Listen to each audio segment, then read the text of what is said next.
വിധിയുള്ളത്. ഇവരതൊക്കെ ചെയ്യും.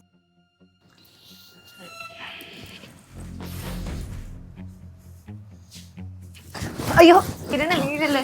അറി അവളുടെ ഒരു സ്നേഹം, എനിക്കിന്റെ സ്നേഹമൊന്നും വേണ്ട. എടാ നീ പിന്നെ ഈ പൊടി കൈ കൊണ്ടെടുത്താടാ? പൊടിയോ? എന്ത് പൊടി? ഏത് പൊടി? അയ്യോ ഒന്നും അറിഞ്ഞുകൂടാത്ത പിഞ്ച് കുഞ്ഞ്. ഞാൻ നിനക്ക് തരാം, വാ പറ തരാവേ നിനക്ക്. ഞാൻ തരാം ഇത് തരാം. പറ. ഇന്ന് നിന്റെ കല്യാണം കഴിഞ്ഞ ആദ്യ ദിവസമാണെന്ന് ഞാൻ ഓർക്കൂല. ഞാൻ സ്ഥിരം ചെയ്യണ പരിപാടി ചെയ്യും.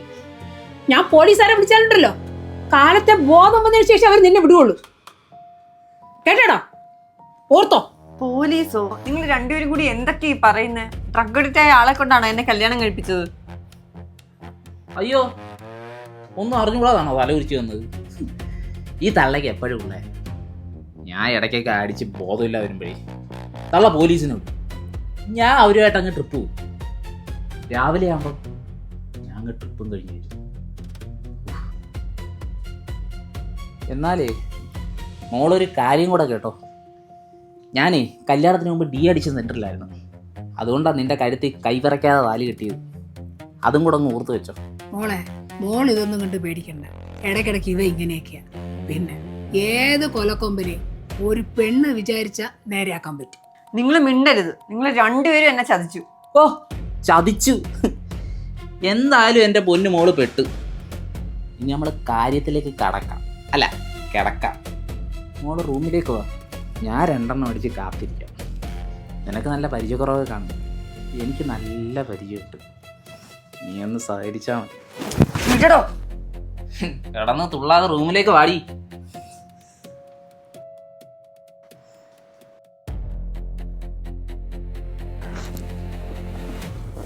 മോളെ, ഇനി നീ വേണം അവനെ മാറ്റിയെടുക്കാൻ. അവൻ ഡി അഡിക്ഷൻ സെന്ററിലായിരുന്നപ്പോൾ നന്നായി വന്നതാ. എന്തിനാ നിങ്ങൾ എന്നോട് ഈ പണി കാണിച്ചത്? ഡ്രഗ് അഡിക്റ്റ് ആണെന്നുള്ള കാര്യം മറച്ചു വെച്ചിട്ടാണോ കല്യാണം നടത്തുന്നത്? ഞാൻ കള്ളമൊന്നും പറഞ്ഞില്ല. അവന് ചെറിയ ദുശ്ശീലങ്ങളൊക്കെ ഉണ്ടെന്ന് ഞാൻ നിന്റെ ചേട്ടനടുത്ത് പറഞ്ഞിരുന്നു. എന്തേ, വല്ലപ്പോഴും കുടിക്കുമെന്നല്ലേ നിങ്ങൾ ചേട്ടനോട് പറഞ്ഞത്? അതെ, കുടിക്കും. പക്ഷേ ഈ പൊടിയടിയൊക്കെ ഇപ്പം ഈ ഇടയ്ക്ക് വന്നതാ. ബോധമുള്ളപ്പോൾ അങ്ങ് വെറും പാവമാണ് മോളെ. കണ്ട് ഞാൻ പാവത്തിന്. വെള്ളം അടിക്കാതെയും പൊടി അടിക്കാതെയും ഉള്ള സമയം ഉണ്ടെങ്കിലല്ലേ അതിനെ പാവമായിട്ട് കാണാൻ പറ്റുള്ളൂ. മോളെ, കല്യാണം കഴിഞ്ഞ് ഒരു പെണ്ണ് കയറി വന്നിട്ട് വേണം അവനെ നേരെയാക്കേണ്ടതും എല്ലാം. ചെറിയ ചെറിയ കുറ്റങ്ങളും തെറ്റുകളൊക്കെ അവൻ്റെ കയ്യിൽ ഉണ്ടാവും. അതൊക്കെ മാറ്റിയെടുത്ത് ആ ദുശ്ശീലം എല്ലാം മാറ്റിയെടുക്കേണ്ട ചുമതല നോക്കാം മോളെ. അതെ, മക്കൾക്ക് എന്തെങ്കിലും ദുശ്ശീലം ഉണ്ടെങ്കിൽ അത് വീട്ടുകാർ മാറ്റിയെടുക്കണം, അല്ലാതെ കല്യാണം കഴിഞ്ഞ് വന്ന പെൺപിള്ളേരല്ല മാറ്റിയെടുക്കേണ്ടത്. പിന്നെ ഇന്നലെ കണ്ട എവൻ്റെയൊക്കെ ദുശ്ശീലങ്ങൾ മാറ്റിയെടുക്കലല്ലേ ഞങ്ങളുടെ ജോലി. നീ അവനോട് സ്നേഹമായിട്ടൊക്കെ ഒന്ന് പെരുമാറി നോക്ക്, അവൻ മാറും. അമ്മേ, ഒരു ഗ്ലാസ് പാലെടുത്തോണ്ട് വരാം. മോൾ അത് കൊണ്ടുവന്ന് അങ്ങ് അവൻ്റെ അടുത്തോട്ട് ചെല്ല്. പാലോ? പാലേ പിരിയും. നിങ്ങളൊരു കാര്യം ചെയ്യും, ഒരു ഗ്ലാസ് സോഡ എടുത്തോണ്ട് വാ. ഞാൻ ആ മുറി പോകുന്നത് നിങ്ങൾ വിചാരിക്കണ്ട. എനിക്കൊരു പാതാ, ഞാൻ ഇവിടെ എങ്ങാനും കിടന്നോളാം. ഇവിടെ പായൊന്നുമില്ല, പിന്നെ തറയിലൊന്നും കയറി കിടക്കാൻ പറ്റൂല. വല്ല പാറ്റ നക്കിയെന്നും എലി കറമ്പിയെന്നും ഒന്നും പറഞ്ഞുകൊണ്ട് നടക്കാനൊന്നും പറ്റത്തില്ല.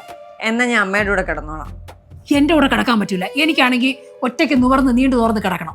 അത് പറ്റൂല. മോൾ അവൻ്റെ അടുത്ത് പോയി കിടക്ക്. ഓ, ഞാൻ ഈ തറയിൽ തന്നെ കിടന്നോളാം, എന്നാലും അവൻ്റെ അടുത്തോട്ട് പോവില്ല.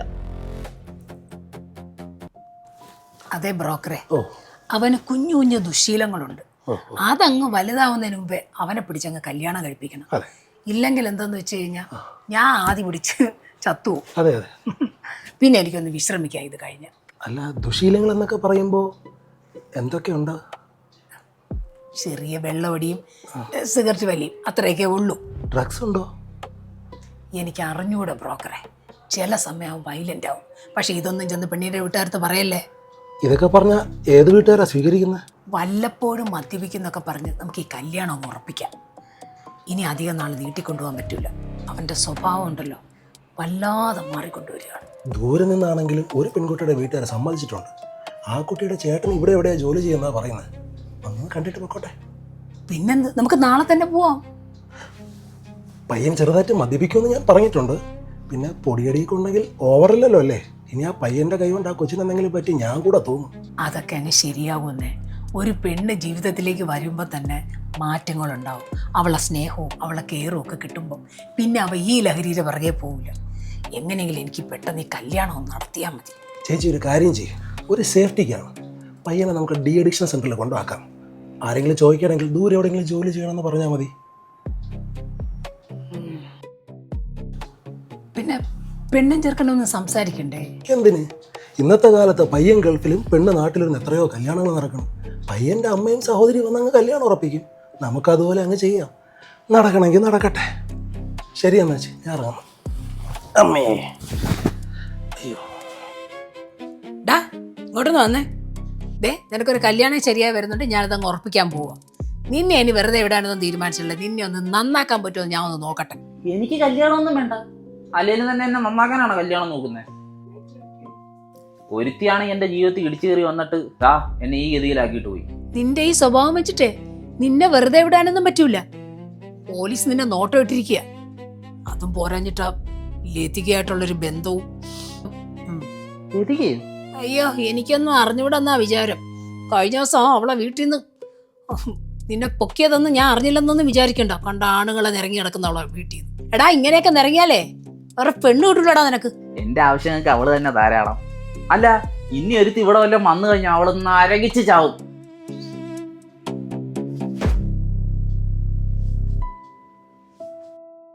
ആ അതെ, അടുത്ത ആഴ്ച നല്ലൊരു മുഹൂർത്തമുണ്ട്. നമുക്ക് ആ ദിവസം കല്യാണം അങ്ങ് ഉറപ്പിക്കാന്ന് വിചാരിച്ചേ. അതിനാ ഞാൻ അപർണയുടെ ഏട്ടനെ ഒന്ന് വിളിച്ചത്. അതെങ്ങനെ ശരിയാവും? ഒരുപാട് കാര്യങ്ങൾ റെഡിയാക്കാനുണ്ട്. അതിങ്ങനെ ധൃതി പിടിച്ച് ചെയ്ത് എത്രത്തോളം ഓക്കെ ആവും എന്നറിഞ്ഞൂടാ. അവൻ്റെ കല്യാണം എത്രയും പെട്ടെന്ന് നടത്തണമെന്ന അവൻ്റെ അച്ഛൻ്റെ ആഗ്രഹമായിരുന്നത്. എത്രയും പെട്ടെന്ന് നടത്തിയ അദ്ദേഹത്തിനെങ്കിലും ശാന്തി കിട്ടും. അവന് പിന്നെ ചെറിയ ദുശീലങ്ങളുണ്ടേ. വല്ലപ്പോഴും ഒന്ന് വെള്ളമടിക്കും, പിന്നെ സിഗരറ്റ് വലിക്കും. അതും വല്ലപ്പോഴും, അത്രേ ഉള്ളൂ. ഡ്രഗ്സ് വല്ലതും ഉണ്ടോ? ഏയ്, അങ്ങനെ ഒന്നുമില്ല. രണ്ടെണ്ണം വല്ലപ്പോഴും അടിക്കുന്നത് കുഴപ്പമൊന്നുമില്ല. ഇന്നത്തെ കാലത്ത് പിന്നെ ആരും അത്ര പെർഫെക്റ്റ് ഒന്നും അല്ലല്ലോ. ആ, അപ്പൊ നമുക്ക് അടുത്ത ആഴ്ച തന്നെ നടത്താം അല്ലേ? ശരി, നടത്താം. ശരി ശരി. ആ ചേച്ചി ആ കിരണിന്റെ വീടിന്റെ അടുത്ത് താമസിക്കുന്നതല്ലേ? ആളെ അറിയാവോ? അറിയാലോ. എന്തു പറ്റി?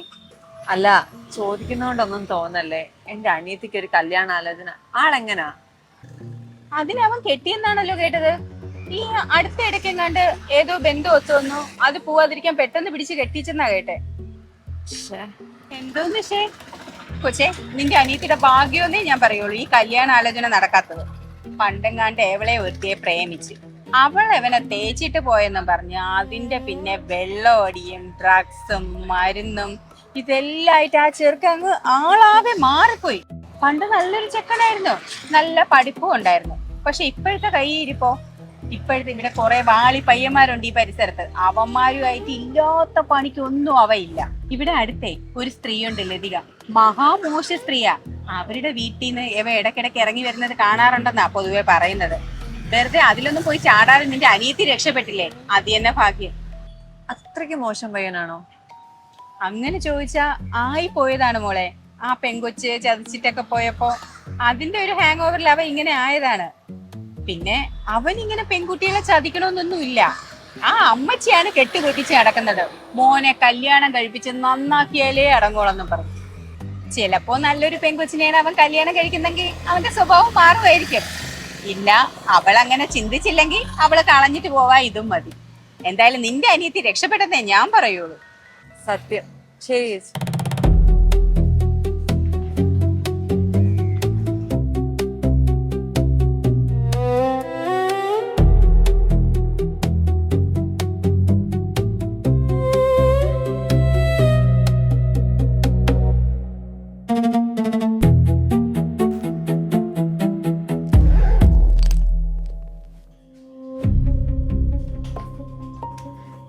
ഇതൊന്നും ഇവിടെ പറ്റൂല.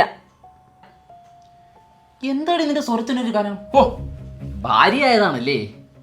മര്യാദക്ക് എന്റെ കൈവാക്കിന്ന് അടങ്ങി അപ്പുറത്തോട്ട് പോയി കിടന്നുകൊണ്ടാണ്. ഞാൻ കിടന്നോളാം, പക്ഷെ ഞാൻ കിടക്കും മുമ്പേ ഈ പാക്കറ്റ് ഒക്കെ എടുത്ത് ഞാൻ മുറ്റത്തെറിയും. നീ എറിയും കുറെ. ഇതല്ല, ഞാൻ നിന്നെ അടുത്തെറിയും. എന്തായാലും നീ പറഞ്ഞല്ലേ, 2 അടിച്ചിട്ട് നമുക്ക് ഫസ്റ്റ് നൈറ്റ് അങ്ങ് ആഘോഷിക്കാം.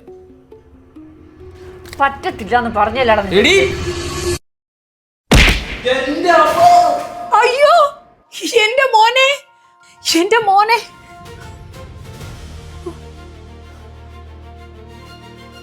ഇതേ തള്ളേ, നിങ്ങൾ എന്നെ എന്റെ വീട്ടുകാരെയും കുറിച്ച് എന്താ വിചാരിച്ചത്?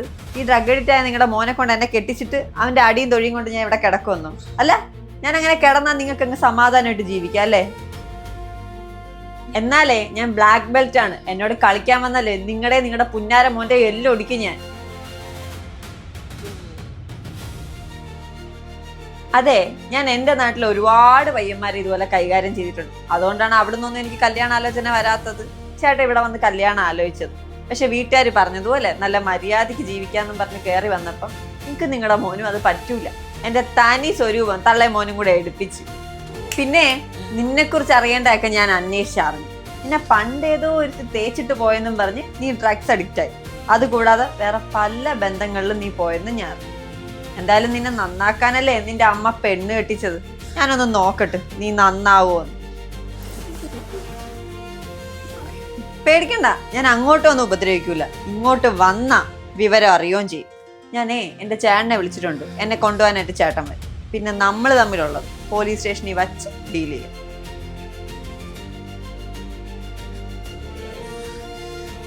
ശരിക്കും എന്നെ നന്നാക്കാനല്ലേ തള്ള കെട്ടിച്ചു കിട്ടുന്നത്.